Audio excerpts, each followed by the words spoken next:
స్నేహం ఎవరితో చేస్తామో జాగ్రత్త. మరి ఆ చిన్న కథలోకి వెళ్దామా? ఒక నది ఒడ్డున ఒక కోతి ఒక మొసలితో స్నేహం చేసేది. మొసలి ప్రతిరోజు వచ్చేది. ఇద్దరూ కలిసి మాట్లాడుకునేవారు. ఒక రోజున మొసలి తన భార్య మాటలు విని కోతిని మోసం చేయాలని నిర్ణయించుకుంది.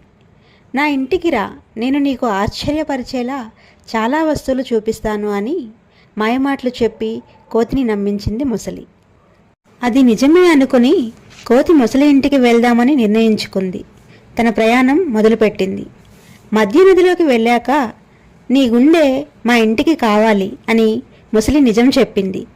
అప్పుడు నిజం తెలుసుకున్న కోతి ఒక్కసారిగా ఆలోచించి, అయ్యో, నా గుండె చెట్టుపైనే ఉంది, ముందు అక్కడికి వెళ్ళి తీసుకుందామని చెప్పింది. మొసలి నమ్మి తిరిగి కోతిని చెట్టు దగ్గరకు తీసుకువెళ్ళింది. చెట్టు దగ్గరకు రాగానే కోతి వెంటనే పైకి ఎక్కి నవ్వుతూ, పిచ్చివాడివి, గుండెను బయట ఉంచే కోతులు ఎక్కడైనా ఉంటాయా అని చెట్టు ఎక్కి అక్కడి నుంచి తప్పించుకుంది. కథలో అర్థం, మాయమాటలు చెప్పేవారి మాటలు నమ్మకూడదు. అపాయం వచ్చినప్పుడు తెలివిగా ఆలోచిస్తే ఏ సమస్యనైనా తప్పించుకోవచ్చు. మీకు ఈ చిన్న కథ నచ్చితే ఒక లైక్ చేయండి మరియు నా ఛానల్కు సబ్స్క్రైబ్ అవ్వండి.